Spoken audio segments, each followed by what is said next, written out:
Live from the Spill Studios, located behind a liquor store on the I-35 Live. interchange. It's time once again for a couple of cold ones with Corey and Carlisle. Man, you kind of changed it up this weekend. You got real low with that. Live once again. Live. And, Live. and now back to you. No, that's And now good, back man. to you, Corey Coleman. You know what? It's funny because when you started talking, I was like, you know what? He sounds a little more mellow than he usually does. This motherfucker's drunk right now. No, I'm not drunk. You're getting there though, right? I'm not drinking anything heavy. No, I am. I am. Of course, I'm mellow. I just had an epic weekend here at Convergence in Minneapolis. Convergence. Now, what is that? Is that another nerd fest? Well, this is the Nerd Fest I talk about every year. This is the 1 week a year where I get all my work done early and I actually take a week vacation, come up and hang out with a bunch of my Minnesota friends, and just spend a week nerding out with the hardest of the hardcore nerds. Oh shit! This is like the ultimate nerd fest right here. This is the nerd fest to end all nerd fest. Well, pretty much. I mean, the thing is it's very different from a lot of other cons. It's not a big marketing con like you have with San Diego Comic-Con. It's not a big sales con like horror conventions where it's all about, commerce in some way, shape, or form. They don't pay their guests. So you end up only getting guests who really want to come and spend time with fans, and you get and it's a really cool, devoted fan base of folks, I've mentioned this before, but the weirdest thing about it is it's literally 50-50 men to women. So this means is the ultimate nerd fest because they got no money. No, not at all. No, on the contrary, it's just that it's not about that. It's all about being a nerd and being a nerd with other nerds who get you and partying like a motherfucker. And we, during the day and through into the evening, we do panels on all manner of things. There are various certain what they call tracks of various types of topics, which various panels are about. You've got like the science track, and you've got the entertainment track, and you've got hot dish, which is kind of like a more philosophical track of arguments and discussions about what's going on in the culture. And you get a lot of really weird panels that are really kind of neat. You also have a lot of parties. You have a lot of events, and you're doing it with 4,000 other really awesome nerds that range in various types of nerddom. It's really cool. There are a lot of Spilios up here, which has been really great to run into a lot of you Spilios. A lot of Akoko fans have come out of the woodwork to say hey, and they give you a hard time for not posting Blue Tuesday 2 weeks ago. Tell Corey that he should have posted, Yeah, tell them I was busy. Go fuck themselves. Now, how about that? That's what I told them you'd say, actually. Yeah. I said, "Oh, Corey, I'll take it." Yeah, tell them I'll release a fucking football team over there at that nerd fest, and everybody get wedges and punches to the stomach. They keep fucking with me. They better watch Oddly themselves. enough, that was a costume this year. There's a group of guys walking around in generic T-shirts that said "jock." So they were the jocks to the nerds. It was a weird costume. Yeah. How many? I'm curious to know how many Spilios were there. Oh, I don't know. I mean, there's every year it's weird because I'll run into the Spilios that come up to me, or I'll run into people like a couple of situations I'll tell you about in a little bit. But a lot of the times I'll get like emails or tweets later on after the fest like, oh, hey, I caught a couple of your panels and you were really great. I love you on a couple of cold ones. And it's like, well, why didn't you come and talk to me? And it's like, well, you're kind of a celebrity and I don't want to bother you. And it's like, dude, I do a podcast and I write movie reviews. I don't qualify for the term celebrity. That's not quite the word. The whole reason I go there is to hang out with people like you. You guys should come up and say, hey. So celebrity. So should I tell them how broke you really are? How broke we all really are? We all really are. Yeah. No. Yeah. It's the coolest situation was it turns out last year after Convergence when we did a podcast, I talked about several of the various room parties here at Convergence that are really awesome. And I talked about one of the rooms that I thought was cool. I referred to the Spaceballs room. And apparently someone corrected me on that. They're like, I walked into the room and I'm talking with one of the guys running the room, and it's like, you sound really familiar. And I'm like, well, I've been here at He's like, holy shit, you're Carlisle. And one of the other guys goes, wait, what? That's Carlisle? He's like, dude, you're Carlisle, aren't you? And I'm like, well, actually, yeah, I am. He's like, dude, you talked about our room last year on a couple of cold ones. We listen all the time. And hey, come into our room. And so I came in and hung out with them for a while. And their room this year was really cool too. So they ran wait a minute. Let me ask you. The Spaceballs room. What is that?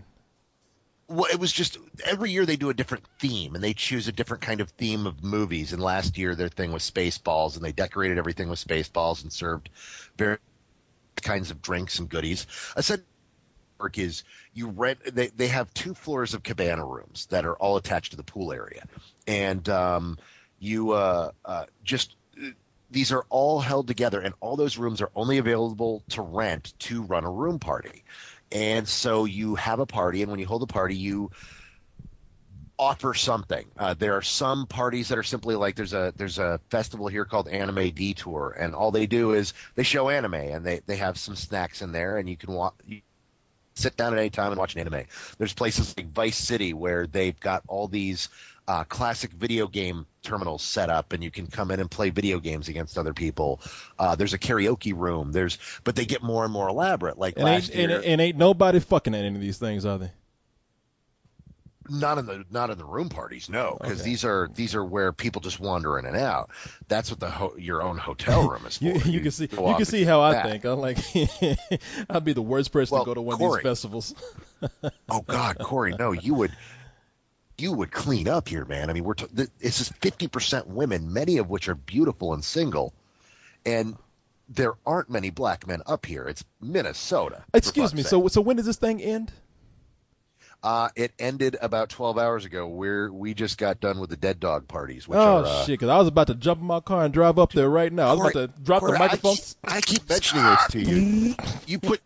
You put so much into Spill.com. What you should do one year is have a room party at something like Convergence and just chill in the room all weekend, hanging out with Spill fans and meeting all these nerds and all these nerd girls. See, that'll be my room. I'll have my space balls hanging out when they come in my room. It'll just be me and my nutsack hanging out. You would not believe some of the women I met this weekend, man. There was some incredible nerddom up here, like super hot women who are also super awesome fucking nerds. See, that's what we keep covering every year. I'm joking around, but every year I say this. We have this conversation. I say, what's it like? And you tell me how hot the nerd girls are, and I'm always saying, oh man, I got to get up there because you say I clean up and everything. And then I'm thinking, all right, you know what? Next year it's gonna happen. But you don't. But I don't. No, I don't. But this year, I think I'm actually gonna do it. I'm gonna get my costume together. I told people I'm going as Black Lincoln. I don't know where that costume came from, but it sounds like it has a cool name to it. I'm going as Black Lincoln next year, and dude, Black Lincoln would clean up. I'm here to free all the hoes. No, dude, but no. Black Lincoln shot by a white man. Would I have to reenact that? Not necessarily. I mean, if it would help me clean up, then I'll do it. If it helped me get some nerd chicks, I sure as hell would do it. You could go as you go as John Wilkes Booth, and I'll go as Black Lincoln, and we'll act that shit out, man. If it I don't know, but at that point, if you're gonna have Black Lincoln, maybe you should be shot by Korean John Wilkes Booth. You could tape your eyes so they go up in a slant. That's cool. I like this idea. And the thing is, Carlisle, it gets nerdier every year. The more you tell me about it, the nerdier this shit it gets. I mean, it's incredibly nerd. I mean, it is not for the non-nerdy at all. I mean, if you don't actually have any true nerd in you, you don't belong here, and that's straight up. But if you are a nerd, this is where you get social. This is where you meet real, honest to God. I spent an hour today talking to this smoking hot redhead about folklore and Shakespearean themes in modern film, and it was just the hottest fucking thing that did not happen in a bedroom here at Con. I like see how you describe this is like the hottest thing to happen at Convergence is I talked to a redhead chick about folklore. No, the hottest thing that See, there's guys out there going, "Oh, dude, that sounds sweet. I saw your Twitter. I know which redhead you're talking about. Awesome." Because yeah, there's a picture of her on my Twitter. She was playing Connect Four with one of my buddies. So, which just somebody particularly found hot, and I was like, "Well, hey, I was just sitting with them. I have witnessed this. I must retweet it." I am jerking off to you talking about folklore and film.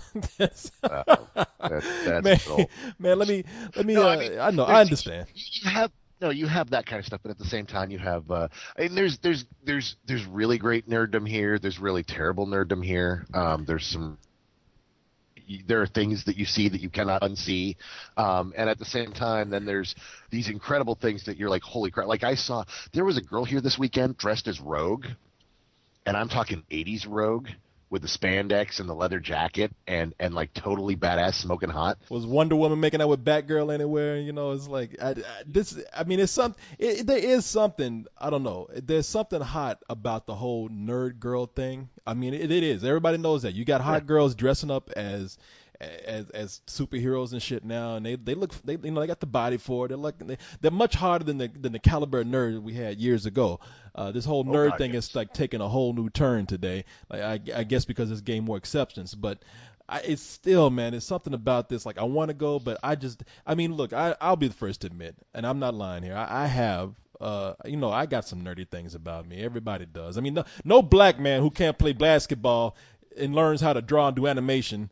There's no way that he's not a nerd in some way, some form, or of somewhat or another. So I'm not denying that. But this just sounds like this is some nerd shit. They would turn on me if I went there. Like I'm not nerdy. No. I'm not nerdy enough for these people. No, that's entirely untrue. That's absolutely untrue. See, that's the is that this is what's weird about this convention versus other conventions. Like I'm selling it to you as I'm talking to you, Corey.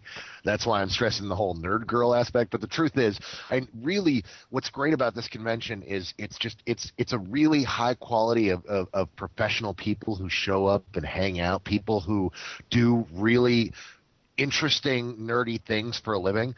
You animate movie reviews, dude, and you can speak on film at a level that other people can't, because that's what you do for a living. Like for us sitting around talking about movies, we just kind of wave each other off like, oh, fucking Carlisle, he doesn't know anything. Oh, fucking Cyrus doesn't know, whatever.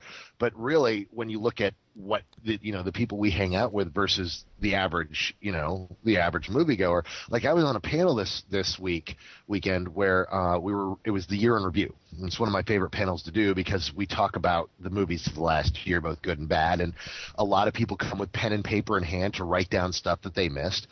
And I've got 70, 80 people in the room, and I say, okay, who's I start talking about, someone started bitching about remakes. I said, hey, really great remake this year. What? Oh, the Karate Kid. Karate Kid was really great. I had a lot of fun with that. Who here's seen the Karate Kid?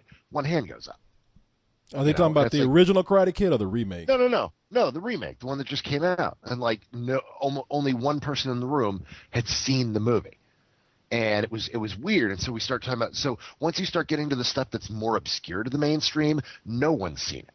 And this is stuff that you've seen. So when you come here, you will realize that you are much more of a nerd than you think you are. Okay, so you're not going to throw me on a slab and sacrifice me to whatever nerd guy you guys worship, anything like that, because I'm not nerdy enough? No. Okay, all right. There are already non-nerds that come to this convention. There's plenty of non-nerds that show up because it's a great place to people watch, because you have a lot of people that come out in costume. Like, you haven't heard about what I dressed up as. I had a costume this year. Oh, yeah. You had Allison make your costume for you, right? Yes, I did. And who were you? Ace Hunter from Megaforce. And how many people recognize that? You know what? Only the important people. Like that was a costume. That means two people recognize that shit, right? No. There were a lot of people that did, but it was literally I knew that none of the kids would get the reference, and pretty much no one under the age of 32 was going to recognize my outfit, and I didn't mind. But all of the people that I hang out with, all the people that that I come up here to Minneapolis to see, I would walk around the corner and they would just crack up and they're like, dude, you're Ace Hunter. And they do the thing where they kiss the thumb and give me the thumbs up from the movie, and they would quote lines back and forth. There's a troupe of comedians up here who I walked around the corner. I was looking for them because one of them I knew was a fan of the film, and I come around the corner talking, saying, hey, I got to find Kelvin. And I come around the corner and there they all are, and they all look up at once. The entire group breaks up. And they're like, holy shit, I wanted to do that costume for years and nobody would help me do that costume, and now I can't do it because you fucking nailed it. Yeah, see, people don't remember that Megaforce was about, like, that's the old school shit. That was from 1982 Megaforce. You know, that's when they it was at, like, was it? I don't remember it too well. It was like, I know it was a bunch of action and cheap looking motorcycles. And was this like a post-apocalyptic thing? Was this because it was a knockoff? No.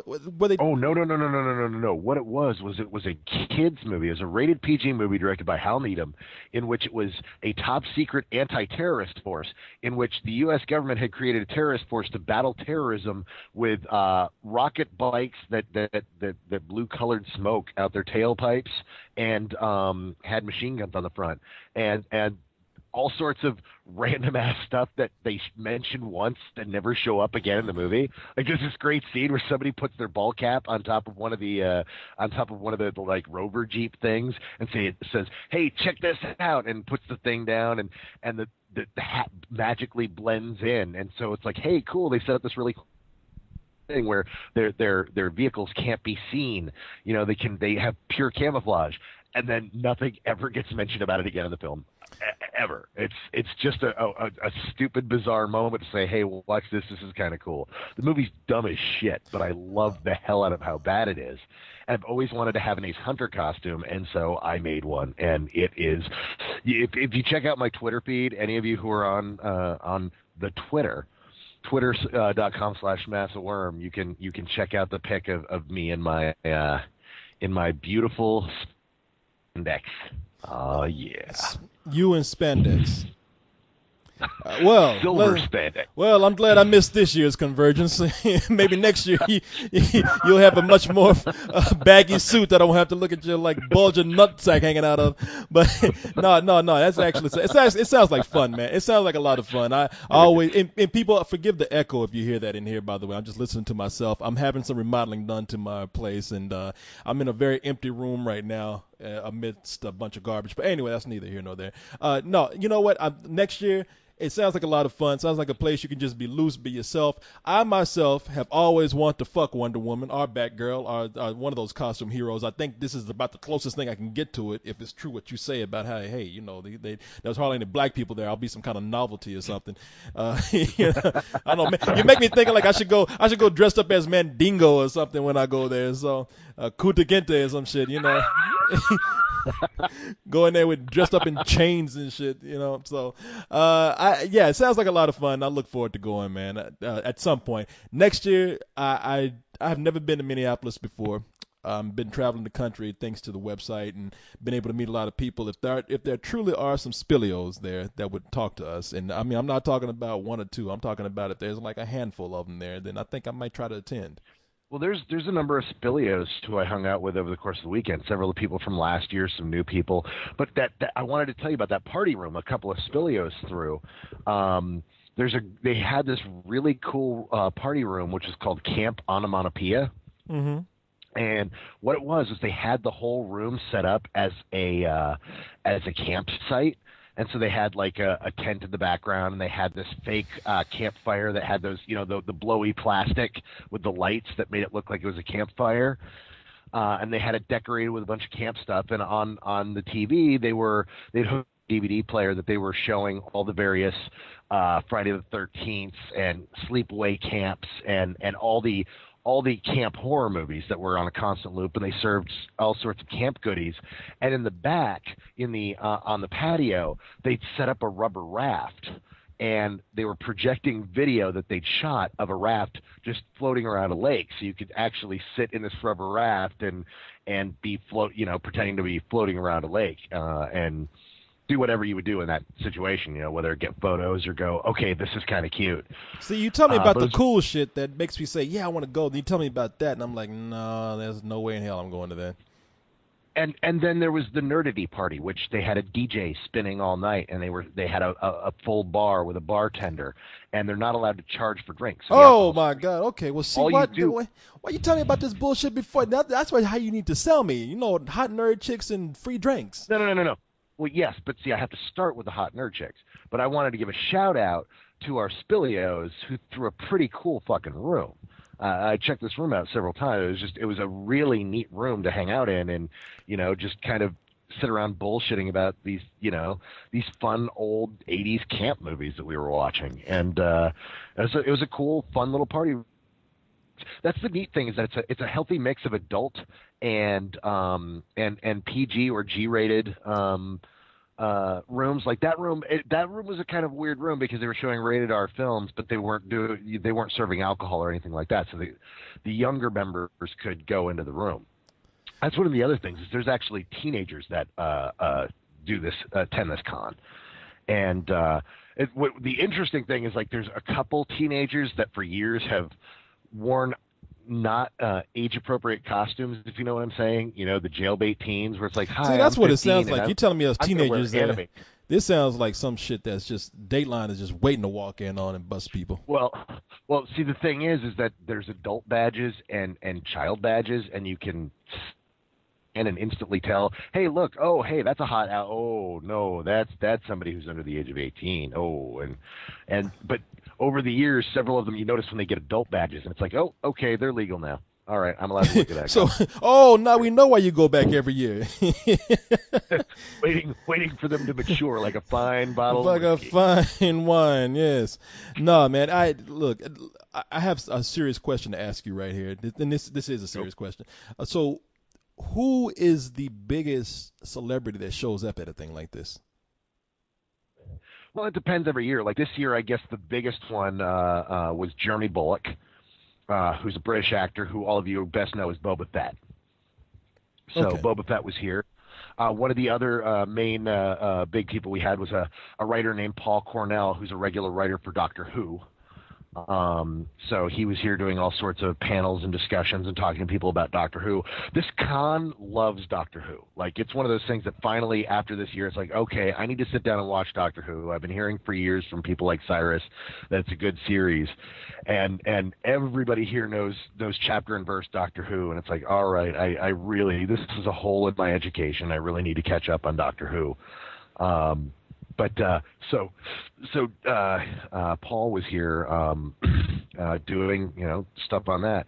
Other years, God, I'm trying to think of some of the other people who have come up as guests. Some of the guests of honor are not huge people, but interesting people. Like 2 different years, Emily Higgins was a guest of honor up here. Who you of course know, Corey, because you've met her a couple of times, right? Have I? You know Emily Higgins, the zombie girl. Oh, Emily, yeah. Okay, so and she. So this truly is kind of it truly is kind of a low key kind of thing where it's like you're not getting top caliber celebrities, but people that cater to this crowd. Yeah, no, exactly. It's not a place to come and see celebrities and get autographs. It's not one of those. It's not like a horror convention where they've got a big arena set up where people have booths and you sit around getting signatures and buying merchandise. It's about coming and hanging out. It is as they call it, it is a convergence of nerddom. It's all nerds from all walks of life. Gotcha. No, so this was like the biggest celebrity there, and I'm not even making fun of it, but this is an idea of what it's like, because it sounds cool, but it's like one of the biggest celebrities there was the guy that wore the Boba Fett outfit, not the guy that really talked for Boba Fett. It's the guy that wore the Boba Fett outfit. Well, I mean, one guy did the voice of Boba. Well, I mean, who's Darth Vader? Oh, James Earl Jones, yes, but is James Earl Jones really Darth Vader, or is it? And oh God, now I'm going to blank on his name. I want to say David. No, it's not. You're talking about the guy that wore the outfit? Yeah. No, it's James Earl Jones, man. Anybody says, come on. Anybody says, who is Darth Vader? Yeah. No, I got to stand up for my brother. Yeah. I got to support. I got to look out for my brothers out there. Darth Vader's black, always going to be black, and it's James Earl Jones. Oh, that is Corey answer. No, I just say, I usually go for who is like if you have a really iconic character out there that's something like Darth Vader. Well, seriously, everybody's gonna say James Earl Jones, man. No, actually, not in nerddom. In nerddom, David Prowse. Yeah, I was right. David Prowse is the guy who is in the outfit, and James Earl Jones isn't the guy who goes around to the conventions and who everybody talks to. It's David Prowse. Yeah, because James Earl Jones said, I ain't going to that shit. Well, yeah, because James Earl Jones had the body to play Darth Vader. No, he's got. I think didn't they cast like the person in the outfit first, and then they found the voice. Or yeah. And James Earl Jones, what he did was he came in to a recording studio and spoke into a microphone and said all of Vader's lines. David Prowse is the guy who was actually on set doing every shot. The guy you see in the movie is David Prowse. Because James Earl Jones is smart. He's like, I ain't putting on that fucking suit when I can just sit up here on a microphone and record. Jeremy Bulloch is fucking Boba Fett. You realize you're digging your grave with Star Wars fans. Because the minute I mentioned Jeremy Bulloch, several Star Wars fans went, oh, Boba Fett. Because that's Boba Fett. It's like, when you talk about Anthony Daniels. Yeah, who is C-3PO. Yeah. Yeah. I know who these people are, man. You don't underestimate me. Don't underestimate. God damn it, don't underestimate me as a Star Wars fan. Now, didn't I just tell you that you were a nerd? See, I did not deny that. Anthony Daniels, you said C-3PO. You can hold your own up here at this con, my man. Hey, I never denied that I got a little nerd in me. I'm nerdy. You try to deny it. No. Look, like I said, man. Except when it comes in handy. No. Look, yeah, exactly. I do. I do switch it on and off. If I'm with a fine ass girl, I will look over across the street and be like, look at those fucking nerds over there. Glad I ain't that kind of shit, And then she tells me she reads comic books. And then it's like, hey, Corey, it's me, Carlisle. Nah, man, it sounds like a good time, man.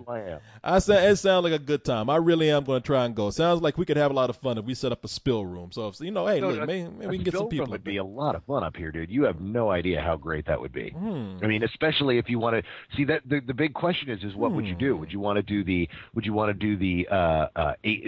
21 and up spill room where we're serving a couple of cold ones and serving some nice alcohol, maybe get a sponsorship by an alcohol company, or would you want to go and play to the younger crowd and have it be alcohol free? No, there's a way to do this. You do the children thing during the day. You do a little something for the kids when it's appropriate, sometime during the daytime, and then around 9:00 at night, hey, you go back home to mom and dad and let the grown-ups do what they do. Well, then what? How this works is the party rooms tend to start around 7:00, and they go into the early wee hours in the morn. Well, that's how cool we are. We'll like go ahead and have the party. We'll give a little extra couple of hours to the kids and start around 9, sitting their little asses on somewhere, and then we do our thing. Dude, that would be awesome. Dude, you have so much fun up here. You have no idea.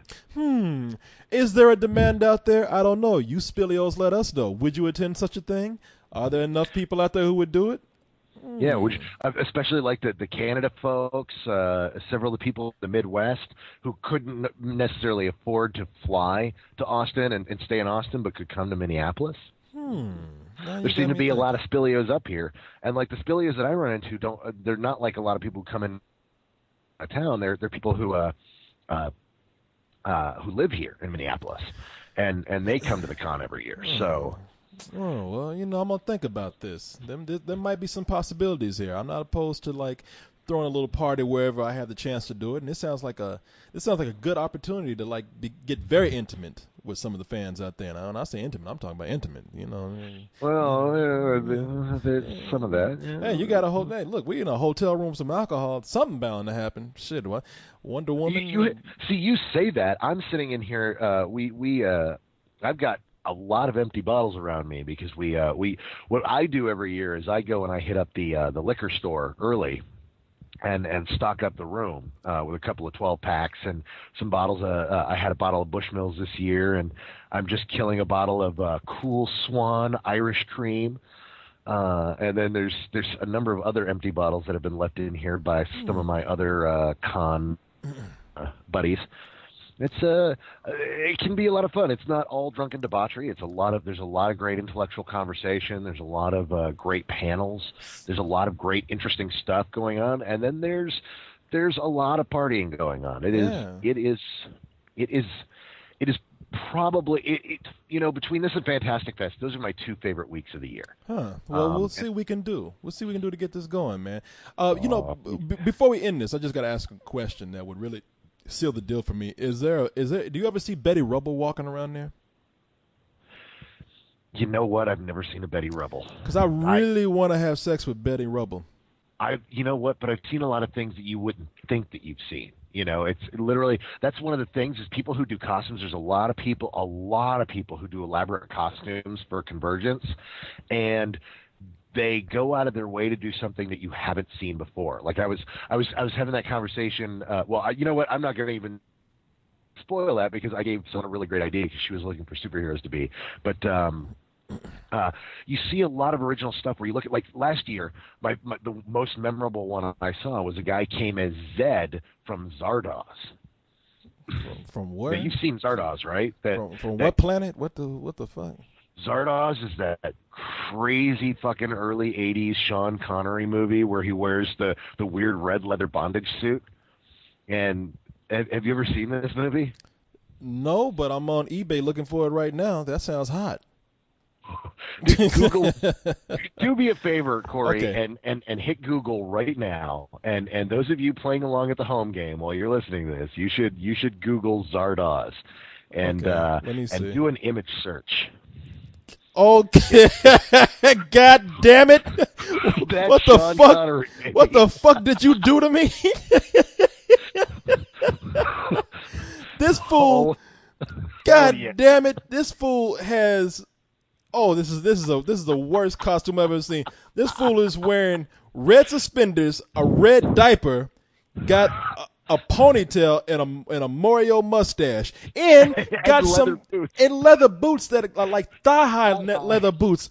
What the fuck kind of gay period was he going through? What kind of experimental period in his life was he going through? This is fucking weird. Corey. Sweet dreams. Oh my God! And the thing is, he looks like one of our members, Renegade. Dressed up in this shit. No, because there are no gold chains. Oh my God! What the fuck was Sean Connery thinking when he made this movie? This is a bizarre science fiction movie. Bizarre is saying it lightly. I mean, Jesus Christ, this was a joke. This is like a gay director that had a thing for like Sean Connery and wanted to see him wear this fucking outfit. This is and the thing is, I saw a grown ass man wearing a Zardoz outfit, wearing a Zed outfit from Zardoz, and enjoying every moment of it. Like he just owned it. It was fucking. This is some Village People type shit he's wearing, man. See, and the thing is you see that, and you see Superman, but you see all manner of Superman. I ended up seeing like the gray suit Superman last night. You see normal stuff, but then you see crazy shit like this where you're like, I cannot unsee that, and yet at the same time, I kind of think that's awesome. He looks like a gay Mexican bandito. This is. Does. Oh my God! Just wait till you check that movie out. Holy shit! Oh, holy shit! Look at this, man. He got the hair in his legs. He looks like what the gay definition. They got these big gay hairy men they call bears. He looks like a fucking bear, a gay bear. This is ridiculous. I want a picture of this. Can you find this on DVD? Oh yeah. Oh my God. Of course, Zardoz is on DVD. Yeah, it's readily available. Lord have mercy on this man's soul. This man was once James Bond, and look what they reduced him to. This is a goddamn shame. I blame all the drugs in the 70s. He's wearing suspenders holding up some underwear. 1974, that was the year. Yeah, this is post-Bond, but yeah, Zardoz. Zardoz is a special little hell that I have a special respect for. He has some suspenders holding up a diaper. This is a fucking shame. This man. Broke you, dude. Listen to this. I can't believe I'm the guy to introduce you to Zardoz. That's fucking awesome. People think I'm laughing. I'm crying. I'm looking at fucking James Bond in his gay outfit. It's just a shame. It's sad. Look, if you find me in Trying jail, to put a brand new new slant on Goldfinger. somebody gave him a couple of gold fingers up his ass because it's the gayest outfit I've ever seen. People, if I'm in jail next week, let me tell you why. It's because I found a copy of this on DVD, found where Sean Connery lives, and I went to his house to slap the fuck out of him for doing this. This is a damn shame, man. Oh my God. And you know what thing? Here's the deal, man. You curse me, Carla. You curse me because what I'm gonna do is I'm gonna buy this and I'm gonna watch this. And it's gonna be one of my. Because this is so. But see, the thing is you're gonna watch this and then you're gonna be thankful. You may not thank me personally. You might, but you may not thank me personally. But you're watch this and you're gonna love it because it is exactly the type of thing that needs to be in the Corey Coleman library. It's exactly. I'm gonna get this. And it lives up. It lives up to that outfit, man. That movie is that fucking weird. The thing is, I'm gonna love it. The least weird thing in the movie. I'm looking at some of the stills from this. It's like got all kind of psychedelic mirrors. I see two skeletons about to make out with each other. This shit is crazy. And you know what? Fuck this, man. I'm buying this right now. But I'm looking up this shit while I'm on the phone, remembering this shit. And the thing is, man, that outfit is gonna curse me. It is. Cause I look at this and it just puts a hurting on my eyes. But this will be one of my favorite movies, man. God damn it. Have you looked at the picture of the naked girls in the Ziploc baggies? Didn't see that one. You know, I don't want to see everything. I'm gonna buy the movie, man. I'm going over to buy.com or have.com and buying this shit right now. Look at this. Hold on. You think I'm fucking around? Have.com. What's the name of this movie? Zardoz. Zardoz. Oh, I thought it was called Cockfest. Okay, Zardoz. I'm going to have.com right now. Looking this up. Zardoz. Yes. Okay. And let's see what we got here. Zardoz. DVD. Found one for $3.35. Awesome. And they got one that's brand new for $4.50. Actually $4.44. Oh my God. This is the kind of thing that I had. See, okay, people, this is it. This is it.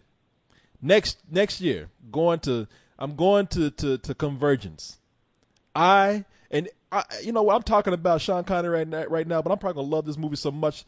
You're gonna come to the Spill.com room and you're gonna see Corey Coleman standing up there, dressed up like Sean Connery in a red diaper, some suspenders, and some fucking thigh-high boots.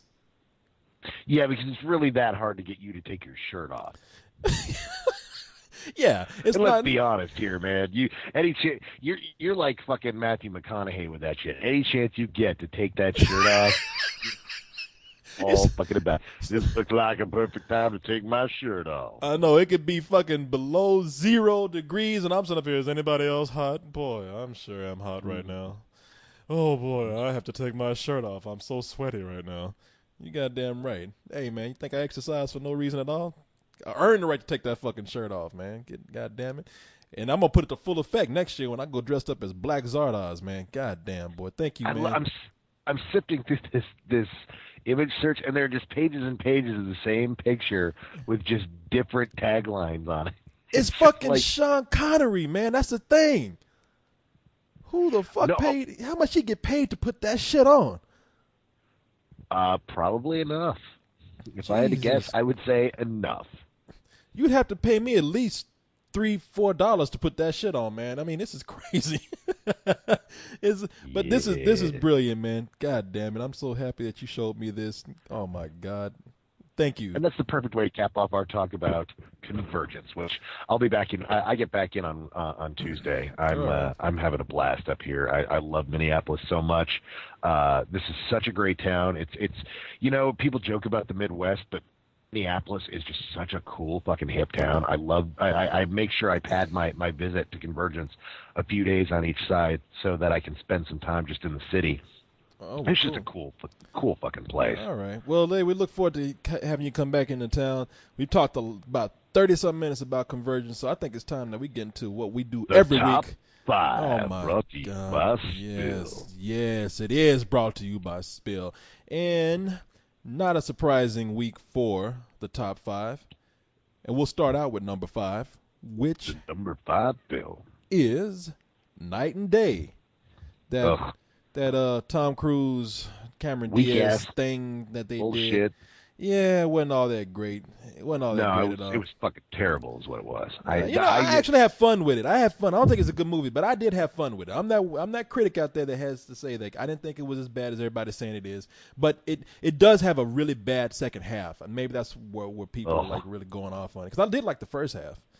I didn't. I wasn't even really into the first half. All the action sequences were pretty boring.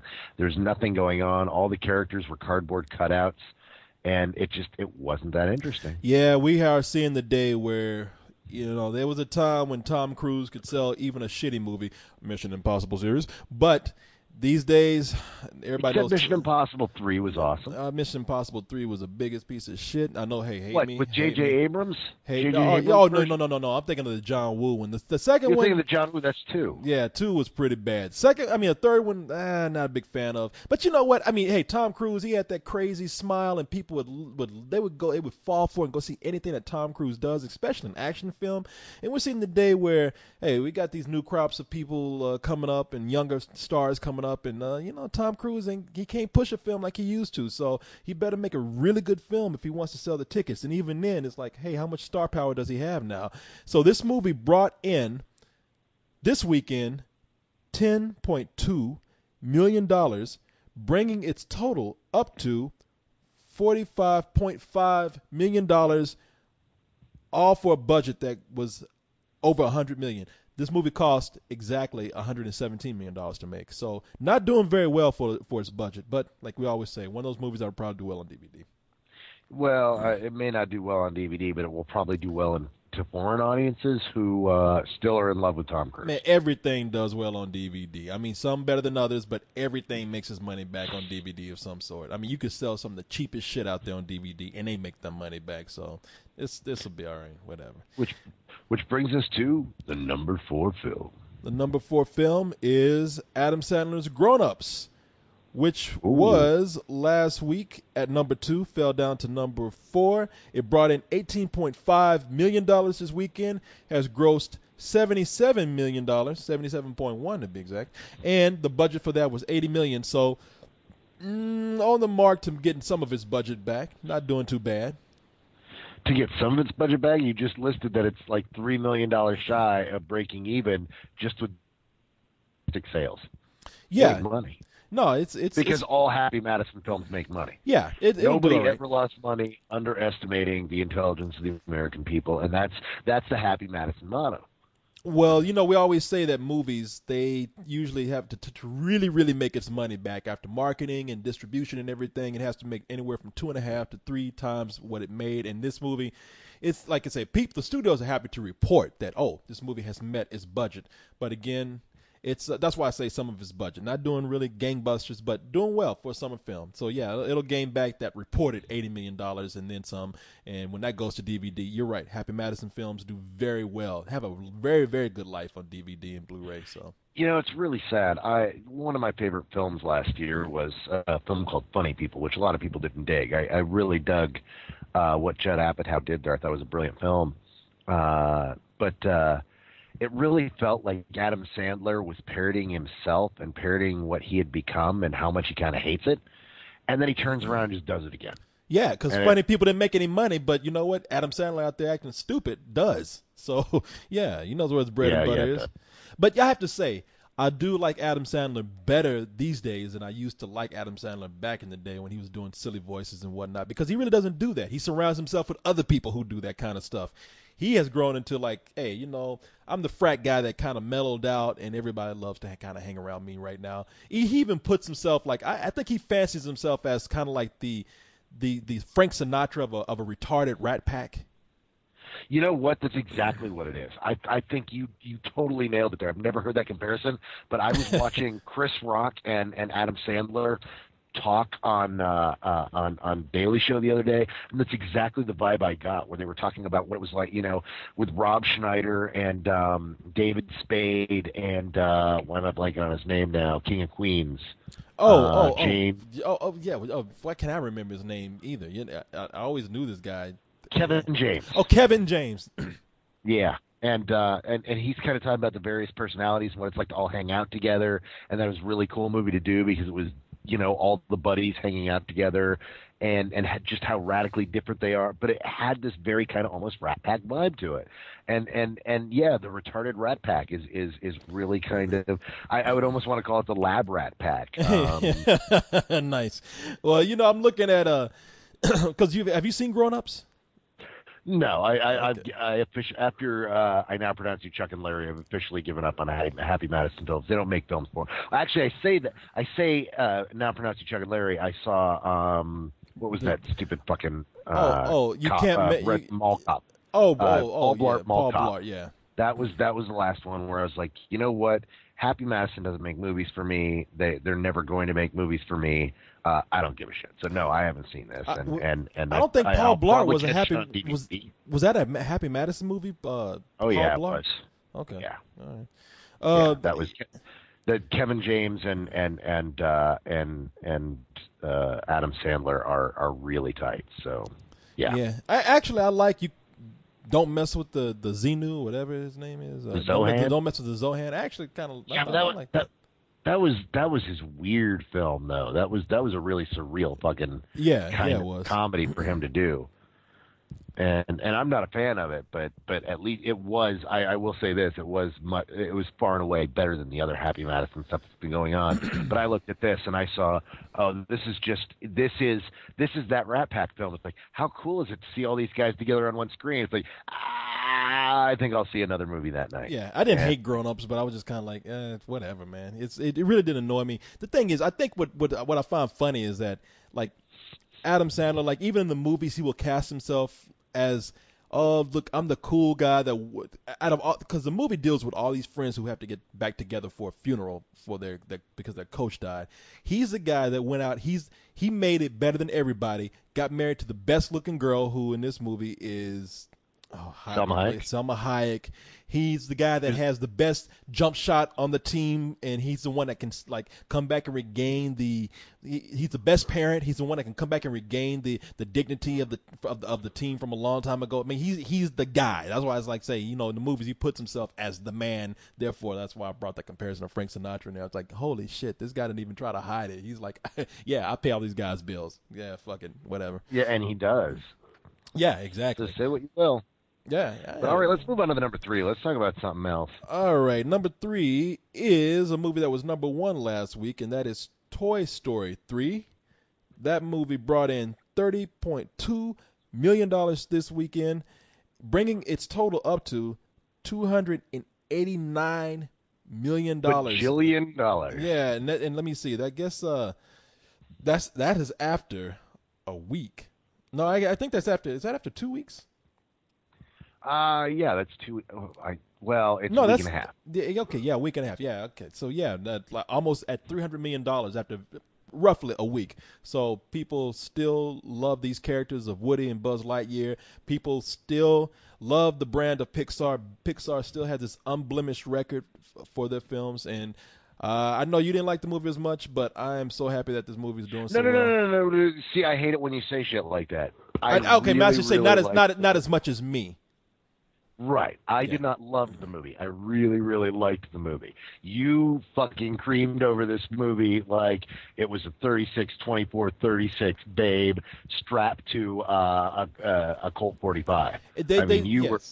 Yes, if there's, you were all about it. If there was one man that I would allow to fuck me, it is Woody, the toy from Toy Story. That is because I love. Yeah, this was your chocolate covered coos. Yes. This was. Coos. You just make things sound so. I know. I don't even know what that means. Where that came from. Coos. I don't even know what that means. But coming from you, that just sounds totally fucking nasty. Because coos is a word that's totally fucking nasty. Okay. Let's just. I just killed a bottle of liquor. Let's just move on to the next one. Jesus Christ! I lost my appetite. About to get something to eat tonight. I don't want to eat anymore. All right. Google.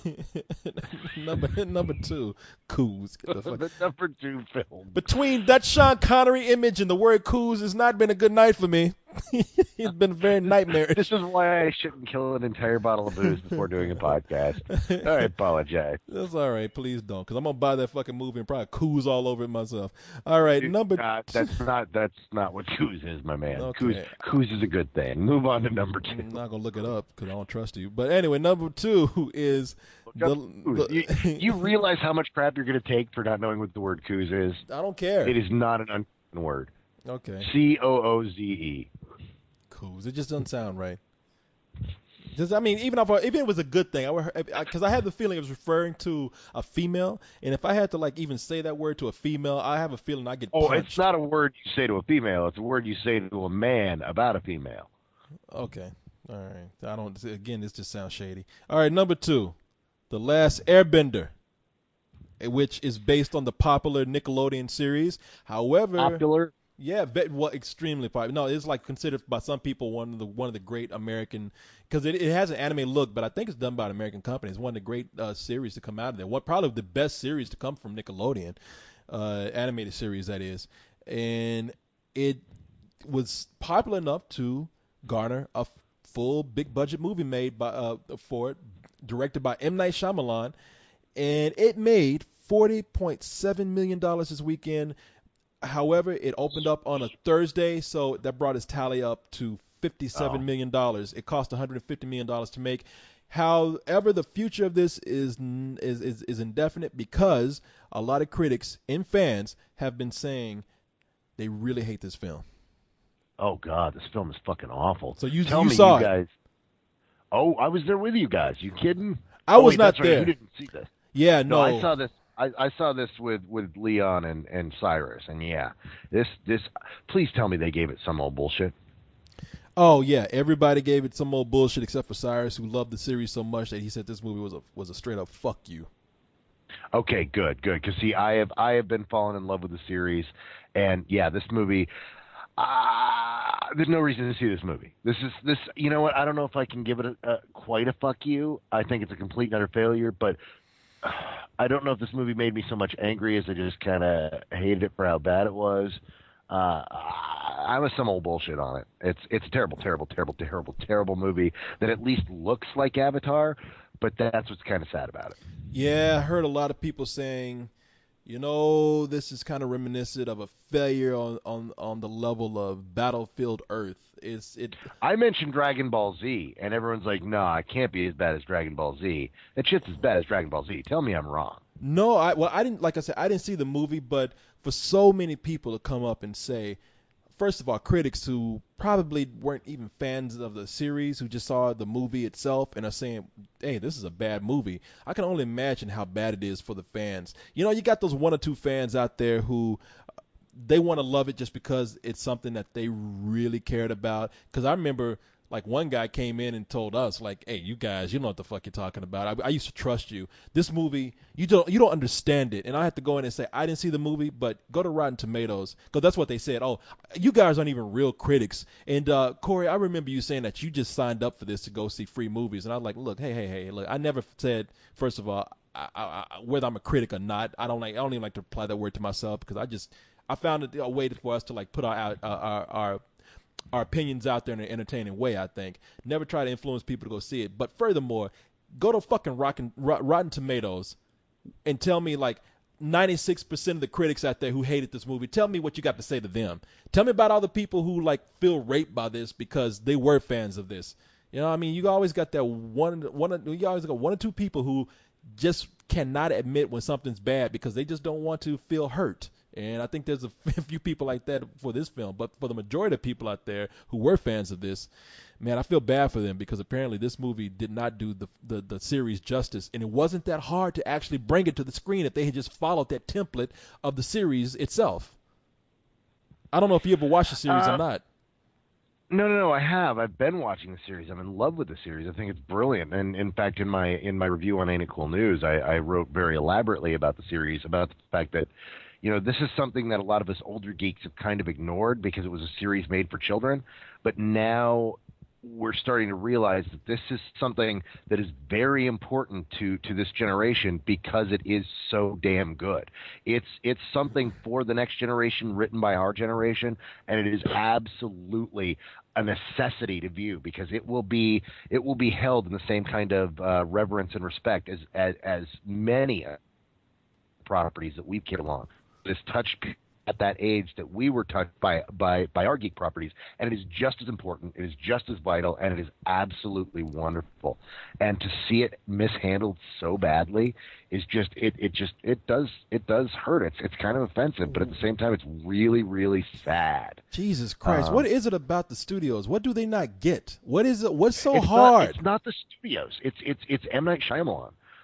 It's really one of those things. He almost told the story from the show, but what he chose was the least important moments from the show, or spent the wrong amount of time on those moments. We spend 5 minutes on a sequence that takes half an hour in the series, but we didn't really need to see in the film. But if we were going to see it in the film, we needed it given enough weight, and they did it wrong. They did it there's a scene where they've got all these earthbenders trapped in a prison, but in the show they're on a metal ship, so they can't use their rock bending, their earthbending, get out of prison. But in the movie, they're just on dirt and rock and earth like anywhere else. And these guys could have gotten out at any time they wanted. The thing makes no fucking sense. But what M. Night did was he ruined the ending of the film. He took the ending from the show and cut the balls off of it and did something he made this weird choice that made no sense whatsoever. When you watch it, it removes everything that's great about that incredibly climactic ending to the first season, and instead it's just a completely neutered mess that changes this incredible thing that happens to the large threatening wave from the perfect storm. And those of you who have seen it know exactly what I'm talking about. It's a mess. And worst of all, he cut all the humor, love, and joy out of the film. Because he likes telling very serious, dark, introspective stories, but he doesn't really know anymore how to do that. And Jesus this film Christ, is man. When is Hollywood just gonna fucking get it, man? You know? Well, no, Hollywood as a general rule gets it.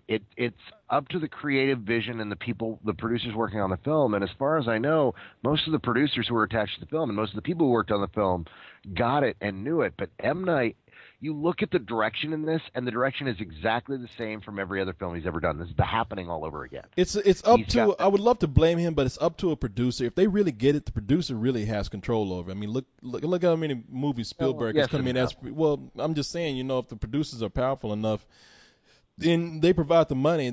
First of all, it's up to a producer to pick the right director for something. You know, and so if M. Night Shyamalan, M. Night's still a name. Everybody fucking knows who M. Night is. Yeah, but I mean, I think this film was the nail in the coffin. Like, everybody said, well, maybe he needs to stop writing, and maybe people need to stop blowing smoke up his ass, and this is the chance for him to reinvent himself. And he proved that he can only direct one emotion out of people. Put yourself in the position of a producer, though. All right, I love this series. I'm putting the money and the resources together to make it into a movie. Who am I going to pick as a director? M. Night Shyamalan, the director of The Happening, his last failure, the movie before that, which was like the Village, Lady in the Water. What is it about M. Night Shyamalan? Unbreakable. Yeah, how long? Yeah, Sixth Sense was how long ago was the Sixth Sense? Yeah, and and how long was Signs? I'm talking about, you go by somebody with their latest works, you see a trend happening. This is a person whose career has been going downhill and whose stories have been getting worse and worse. Why are you going to pick that guy? Well, he's the name that he was interested in the show. Apparently his kids love it, and he loved it. Apparently he didn't really love it, because if he loved it, he would be reverent of it like many of us geeks are, and he would have not changed the ending of the film. The ending of the first series is fucking awesome and sets up all the emotional way to the second series. In the second season of the show, Aang is completely and totally terrified of going into the Avatar state, because the minute he goes into the Avatar state, he knows he's going to fuck some shit up like he does at the end of the first season, and that they completely remove that and change that here as the Avatar state can't hurt people or some crazy ass stupid shit like that is absolutely opposite of what it is in the show, completely and totally removing an entire major plot point. At the same time, there's no emotion at all with these characters. There's no backstory given. One of the major defining points of Aang is that he's madly in love with Katara, and the fact that they don't even mention that in this, and that Katara is just pretty much just a side character there to as kind of a medium for some special effects with the waterbending. It's silly. It's a guy who said he got it and convinced the studios that he got it, and he just didn't fucking get it. I'm just saying, if I was a producer, last person on my mind to direct The Last Airbender is somebody like M. Night Shyamalan. I'm going to get some young director out there who's probably closer to the series, who probably saw it when he was a kid, and probably has a better a more sense of lively storytelling than M. Night Shyamalan. I don't know why. Say what you... Dude, say what you will, but with M. Night Shyamalan's name on this movie made more money than Unbreakable did on its opening weekend. Well, I would say it made more money because of the title, The Last Airbender. I wouldn't say it's solely just because of M. Night Shyamalan. It's a property that people would see no matter whose name was on it. It would have made money no matter what its first weekend. I don't know, man. I get pissed off when I see Hollywood do something like this. I mean, it seems like somebody should have a clue on how to cast these things, right from the director right down to the cast itself with the actors. And this is just another example of them just saying, hey, put it out there because, you know what? It has a name for itself. People come see it no matter what. This shit makes me just more jaded when I see fucking Hollywood, man. Whatever. Anyway, you want to go to the number one movie here? Yeah, let's hit the number one movie. Which is The Twilight Saga: Eclipse, the latest really in that the did well? Twilight series. Believe it or not, man, I know this movie has done so poorly. I don't know why they keep making these things. It's done so financially bad. But they finally seem to hit gold and hit their stride with this third installment in the series, which brought in... Oh, no way. After opening up on Wednesday... I think you're making fun of me. Oh, no. Seriously, you believe it or not. After opening on Wednesday, okay, for the weekend, it brought in $69 million. However, just on like the first 2 days alone, it brought its gross up to, and I'm talking about Wednesday and Thursday, that helped bring its gross up to $161 million. These movies are made modestly by Hollywood budgets, and it was made for $68 million. Now, after like 5 days, it's brought in $161 million. This is a major moneymaker for Summit Entertainment. Hell yeah. Yeah, and what did you guys think of this? Well, I mean, it's kind of been consistent with what I thought of the series before. I still like the first one better than any of these, but this one actually I'll tell you why I like the first one, because the Bella character becomes more and more annoying as these series go along. However, that's just because it's the same bullshit. It's kind of like, as you once said, once a girl gets naked, all that crazy goes away. You could tolerate crazy for a few hours, but after your 6th hour of sitting with Bella, you're like, I wish this bitch would just make up her fucking mind and shut the fuck up. Yeah, it's one of the, I cannot understand it. I mean, says misogynistic Cargill. Yes, but if you're going to be misogynistic towards anybody, it might as well be against this bitch here, because I do not understand her. She is whiny. And I don't understand what her allure is. She is a whiny, ordinary, plain Jane girl. I can understand maybe her appealing to one vampire who wants to kind of slum it, but to like have the whole fucking supernatural world fighting over her, like the werewolves, vampires, and the Volturi coming from the big league vampires coming from Italy to like settle shit because for things that she started and put in motion. I'm just like, I don't get it, man. This is ridiculous to me. These things are so badly written. But this one had a better director out of all of them so far, and I think it had the best special effects. And I think Bella was the only one I really continued to hate. There were scenes where like Robert Pattinson was like talking with Taylor Lautner, when they're in their characters of Edward Cullen and Edward Cullen, whatever the werewolf's boy name is, and they seem to like, actually when she wasn't around, they seem to be pretty cool, even though I don't think Taylor Lautner is that great of an actor yet. But yeah, the rest of it, I'm just like, I don't know. Anyway, to answer your question, I gave it a rental. Yeah, you know what? I give it a rental. I would give it a rental too. I actually think this is the best of the series so far. I still hate all the long protracted scenes with Bella, but I like that actually this time around we got some backstory on some of the vampires, and some of it was interesting, and it had some really pretty good action scenes. The scenes of fighting between werewolves and vampires actually entertained me. Pacing was better than previous, and since they got all the backstory bullshit, really lame ass mythology out of the way, they could actually try to tell a story, and they did. It's not a really good one. It's not one you need to see, but if you had to watch one Twilight movie, I would watch this one. Yeah, this is the one I would recommend too, because just for the action alone, I think this one has, like, the werewolves, they look so bad in the last movie, and they really improved that. And this director has a better grip on telling these stories, I think, than any other rest of them. But the action is really good in this movie. I mean, okay, maybe really good at stretching it, but it's cool. They made these scenes pretty cool. I just don't think these characters are that well written either. I mean, they introduced like the vampire army. Those seem like a bunch of extras. I mean, why I can understand like one or two vampires going after Bella, because that's what happens in this movie. Bella, there's one vampire chick who really hates Bella, so she goes out and makes this vampire army. She creates them, by biting or scratching other human beings and turning them into vampires. It's like, if they're in these new vampires are supposed to be wild. They're called newborns. They're pretty much feral. And I'm thinking, like, okay, if they're so wild, why are they following one vampire to go after one bitch that doesn't have anything to do with their lives? I don't understand that. Well, it's not that they're feral. It's just that they're less easy to control, and they're all confused. They don't know what they're doing. There's one guy saying, "Hey, I can tell you how we can make this better, and here's how we do it." They don't really go into it. Apparently, they go into it more in the book. Yeah. The Twilight fans I talked to, this is their favorite book, and I can see why, because it actually has it's the first one that has real, true 3-act structure that has something of a satisfying storyline to it. I totally get why fans would dig this more than the others.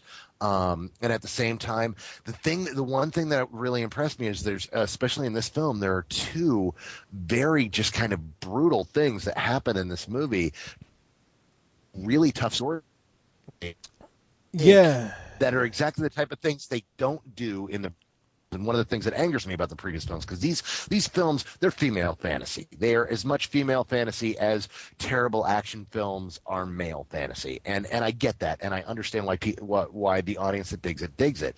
But what it comes down to is that most of the time they don't do really interesting things with the story, and this one actually has a couple things that are interesting. Well, yeah, like they bring in the Volturi, who are just cold-blooded, no pun intended. But not even the Volturi. The Volturi were just that whole aspect of it is kind of silly to me, but I get it. No, like there's a thing towards the end that involves. Well, that's what I'm talking about. That's you're probably leading up to what I was saying. Like the Volturi are, when I say they're cold, is like I think those characters, they're about as cheesy as you can get with like the true gothic, emo vampire image. Like I don't like those characters themselves, but I like their attitude towards certain things. So everybody knows the story about the vampire, because what Stephanie Myers wrote a book about that character. I think her name is Bree something, The Short Life of something Bree.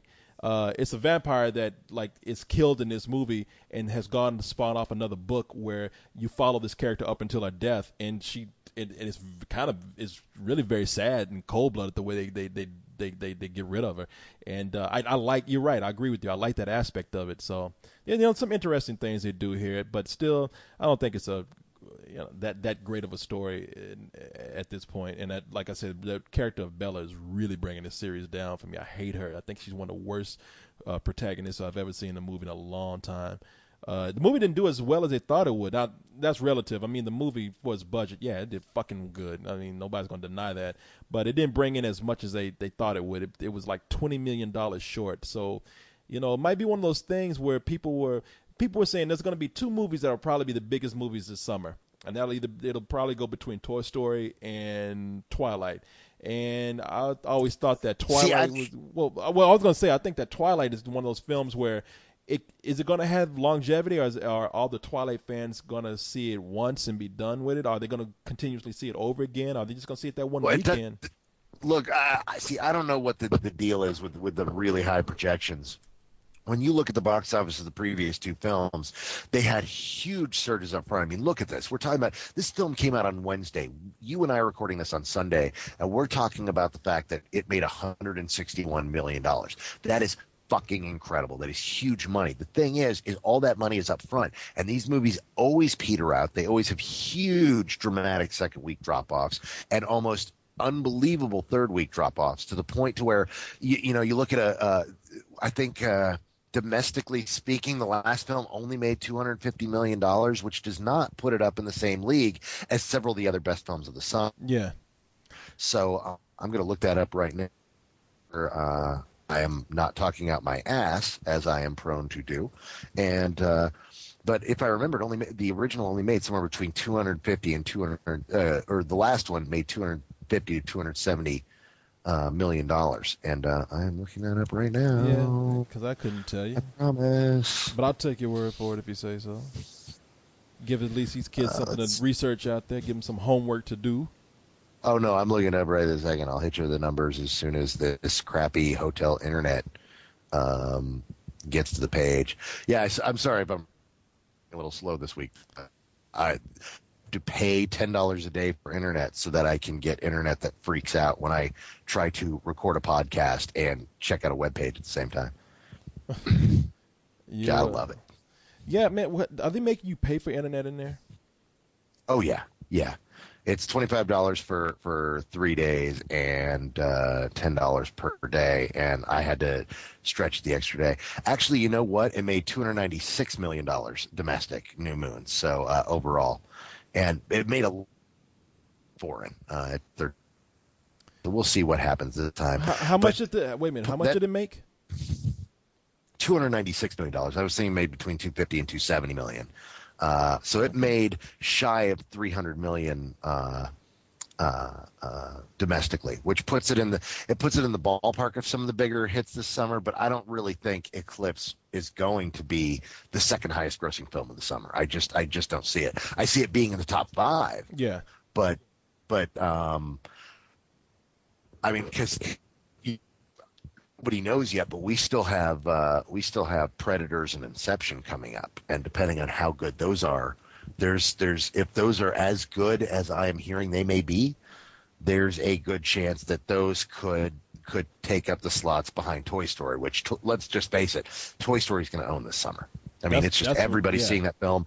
The worst reviews of that film that are reliable are, people saying, I really liked it. Yeah. There's like the two guys who said, oh, I fucking hated it. It's terrible. And those guys are both shows. I mean, nobody buys those reviews at all. I'm not saying that nobody cannot like that film, but the truth is that virtually everyone at least likes Toy Story 3 and is enjoying it. So, yeah, it's yeah, I'm wondering though, something like Predators, I don't see a lot of hype for it. I hear it's okay. I'm hearing it's getting good word of mouth. Actually, I don't know. I'm lying. I don't know what it's getting. I don't know what people are saying about it, but it's just not a lot of push for it. I don't know how that movie's going to do. No, but if for some reason it turns out to be really good and it starts getting out there, there's a possibility that it could actually do good if it's a return to form. Yeah, I don't think it's going to be like the second highest grossing movie or even third. I think Twilight would actually. But Inception. Inception, I see it being probably up there, but not from the director of The Dark Knight. If it's as brilliant as we're hearing the word out of L.A. that it is, it could be that movie that everybody sees for a month straight. I don't think it's going to be like one of those. I don't know. I mean, it could be. I think Twilight could probably be like the second highest grossing movie this summer. Possibly. I mean, I don't know. You know what? We'll see. I'm just. I don't think, but then see the future. So we'll see what happens. We shall see. But I think that there's still some question marks hanging. I mean, who knows? Who knows? We could have a surprise runaway hit. Yeah, there's still some good-looking stuff. There's still huge question marks sitting on the horizon. You know what, man? That's. I got a question to ask you though. I mean, speaking of trying to see the future, man, what's wrong with your man? Man, he's gone crazy again. What is wrong with him? Man, are you talking about? Mel Gibson, man. What is going on with this guy? Okay. Honestly, you want to know what I honestly think? What's up? This is one of those moments where when I read what that was. That was where I kind of, brushed my hands and I'm like, dude, I'm out. I've been standing by you for a long time. I've been giving you the benefit of the doubt. At this point, fool me once, shame on you. Fool me twice, shame on me.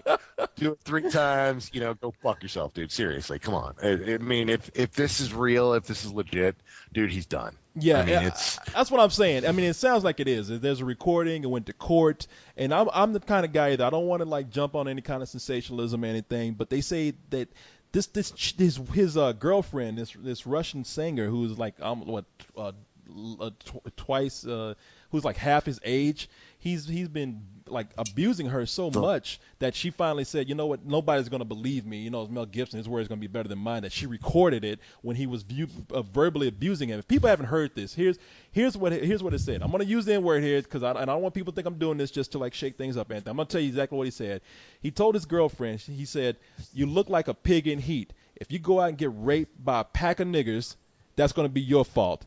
And I'm thinking to myself, Jesus Christ, man, what the fuck is going on with this guy if he said this? Now, supposedly it's on tape. People have heard it. He's trying to figure out how it got out. He's not fighting it to say, I didn't say this. He's saying, how did it get out? So chances are he did say this. And if it's true, I'm just like, you know what? I'm done with like people just acting foolish in Hollywood and supporting them. I'm done with Roman Polanski movies. I don't want to see them anymore. I don't want to see another Mel Gibson movie. Did you see the Ghost Rider? Yeah, I did see the Ghost Rider. It was good, but now that after this whole deal with like Mel Gibson and everything, I'm just kind of like I'm just tired of like going to see people's movies who are out there acting a fool, and there's like a few people who will support them, but like Roman Polanski right now, a decision is about to be made whether he's going to be extradited back to America and has to go to court. And if you read the report on what he did to that 13-year-old girl a long time ago, it's like, hey, you know what? All these people who are saying like, oh, you should forget about it. Roman Polanski's a genius. He's a joy to work with. All these actors who are saying that.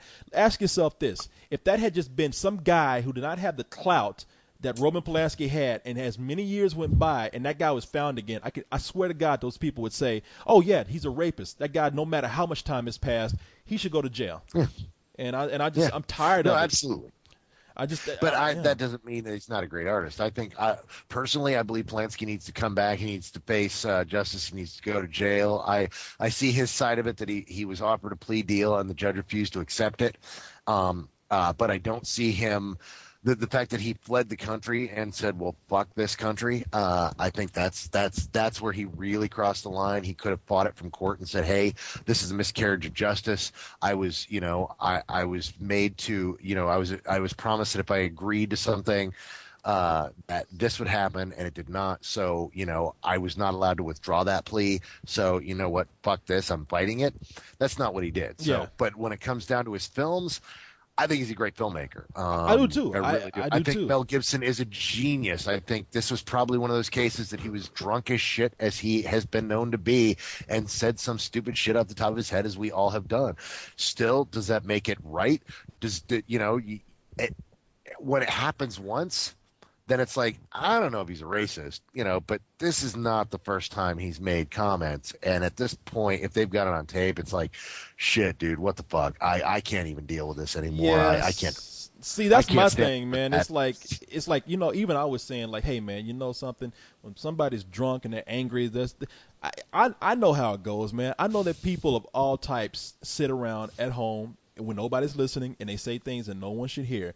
However, I have to say to myself, when I've gotten mad at somebody else, I've never gotten mad and said something like, oh, those Mexicans outside, those fucking wetbacks. Out of anger, I've never done anything like that. Usually when you're drunk and you keep spouting these kind of remarks, as sexist and racist as they are, that means that you have some true feelings, especially if you continuously do it. And sometimes alcohol is a truth elixir. So I'm done with that dude, man. If it's true what he did, I'd call me crazy, call me like somebody who's like, yeah, people do shit wrong all the time. I'm probably supporting some actor who like has done wrong by going to see their movies, but this guy's shit is out there. I'm not going to see another Mel Gibson movie, man. I'm done with that guy.